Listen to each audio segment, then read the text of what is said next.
रक्ते क्षणं समदकोकिलकण्ठनीलम् क्रोधोद्धतं फणिनमुत्फणमापतन्तम् आक्रामतिक्रमयुगेन निरस्तशङ्कस्त्वन्नामनागदमनी हृदयस्य पुंसः। रिद्धि मंत्र ओम ह्रीम अर्हम नमो खीर सवीनम झ्रोम झ्रोम नमः स्वाहा। मंत्र जाप ओम नमो श्राम श्रीम श्रूम श्रः जल देवी कमले पद्महत निवासिनी पद्मोहि परि स्थिते सिद्धिम देहि मनोवांछितम कुरु कुरु स्वाहा। ओम ह्रीम आदि देवाय ह्रीम नमः। तो इसमें इसको बोलते हैं सर्प विष निवारक। तो सांप को बोला कि क्रोध और लोभ का प्रतीक है। सांप एक क्रोध और लोभ का प्रतीक है। मनुष्य जब गुस्सा करता है तो उसके शरीर में से जो रसायन निकलते हैं वो उसके खून को जहरीला बना देते हैं। क्रोध एक जहर है, सांप से भी ज्यादा। क्रोध मनुष्य को जहरीला बनाता है। इसमें चंड कौशिक सांप की स्टोरी थी। बट आगे हम चलते हैं कि जिंदगी भर जो व्यक्ति धन का संग्रह करता है, दुरुपयोग करता है, लोगों का खून चूसता है, आसक्ति में जीता है, वह मरकर के सांप बनता है। क्रोध और लोभ दो सांप हैं हमारे भीतर। मानतुंग सूरी जी महाराज कहते हैं कि भगवान जो आपका भक्त बन जाता है, जिसके हृदय में आपके नाम की नागदमनी होती है, उसके लिए सांप कुछ भी नहीं करता। उसके लिए क्रोध भी शांत होता और लोभ भी शांत हो जाता। अपने अंदर क्रोध और लोभ को शांत करने की चेष्टा होनी चाहिए। वो अगर जग गई तो सब चीजें ठीक होंगी। बंधुओं, आपदाएं और विपदाएं तो आती रहती हैं। कर्म के उदय से सबके साथ विपदा आपदा आ सकती है। सामान्य आदमी आपदा से विचलित हो जाता है और जो सम्यक दृष्टिक है वो बड़ी बड़ी विपदाओं को भी झेल लेता है। वो भयभीत नहीं होता, विचलित नहीं होता। कोई कोई दूसरा भी विपदा में अगर फंसा दिखे तो अंदर से द्रव्यभूत हुए बिना सम्यक दृष्टि वाला इंसान नहीं रहता, उसका भी मन पिघल जाता है। बेसिकली अपने को परमात्मा का नाम लेते रहना, अपने को परमात्मा का नाम सदैव अपने हृदय में बनाए रखना, तो ये क्रोध और लोभ सब चीजें दूर हो जाएंगी। From Manju Didi's book. Oh, my lord, an enraged snake rushes angrily. Its eyes sparkle like carbuncles and poisonous black throat, resembling the swollen neck of an overjoyed cuckoo. However, your bhakt has no fear, because he is reciting your name all the time. Your name works as Nagdamni.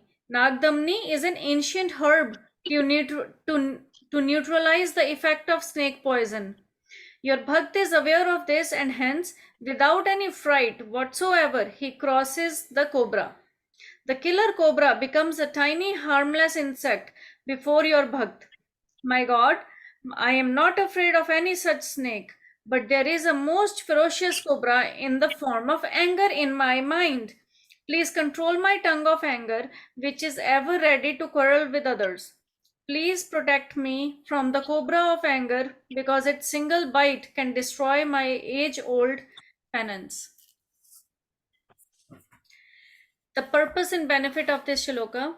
This is very important shlok which nullifies the negative effects of the planets Rahu and Ketu. This is especially beneficial for people in whom the Rahu and Ketu are inappropriately placed and cause suffering for the concerned person.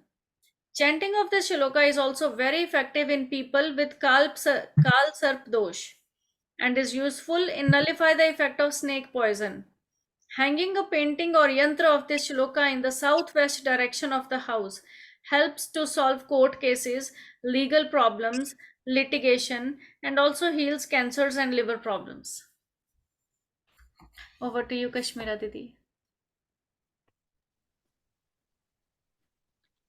लाल नेत्र काला कुटित भी यदि समद भुजंग नाम नागदम पास जिस वह निर्भीक उलंग।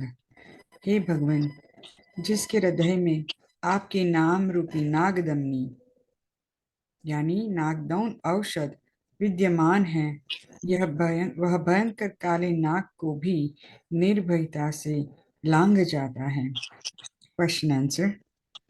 इस काव्य में आचार्य श्री मानतुंग जी कौन से भय का वर्णन कर रहे हैं? इस काव्य में आचार्य श्री मानतुंग जी ने विकराल विषधर के भय का वर्णन किया है। इस काव्य में दर्शाया गया विषधर कैसा है? लाल लाल आंखों वाला, मदयुक्त, कोयल के कंठ की तरह काला, क्रोध से उद्दंड और ऊपर को फन उठाए हुए हैं। ऐसा सर्प भी किसका क्या नहीं कर पाता। वन्नाम नाग दमनी हृदयस्य पुंसः, अर्थात जिसके हृदय में भगवान के नाम रूपी नागदमनी विद्यमान है, उस भक्त पुरुष का ऐसा सर्प भी कुछ बिगाड़ नहीं सकता। ऐसे क्रोधित सर्प के सामने आ जाने पर भी भक्त क्या करता है? सामने आते हुए इस तरह के सर्प को देखकर भी भक्त निशंक होकर दोनों पैरों से सर्प को लंघ जाता है। नागदीन औषध क्या है? सर्प के जहर को दूर करने वाली यह एक वनस्पति औषधि है जो जड़ी बूटी होती है। ऐसी भयावह स्थिति में भी भय रहित भक्त सर्प को क्यों लांघ जाता है? क्योंकि उसके हृदय में भगवान के नाम रूपी नागदमनी औषधि विद्यमान है, इसलिए वह निशंक भाव से सर्प को भी लांघ जाता है। नाम मंत्र से विषधर के विष दूर होने के उदाहरण क्या हमें प्रथमानुयोग में मिलते हैं? Yes, there are three examples. Dhananjay कवि ने भगवत भक्ति के प्रभाव से अपने पुत्र को सर्प के विष से मुक्त किया था। दूसरा है सोमा सती के धर्म के प्रभाव से काला नाग भी फूल की माला बन गया था। और तीसरा है राजकुंवर की कहानी, जो मुझे मालूम नहीं है मगर मैंने जो लिखा है वो है कि बख्तामर के इसी काव्य की कथा है वो।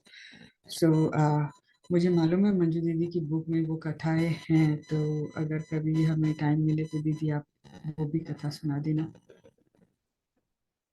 हाँ, बस हमारे सुंदर क्वेश्चन कथा। आंसर यहाँ समाप्त होते हैं। जय Shri Ram. awesome. Thank you, Didi. हाँ।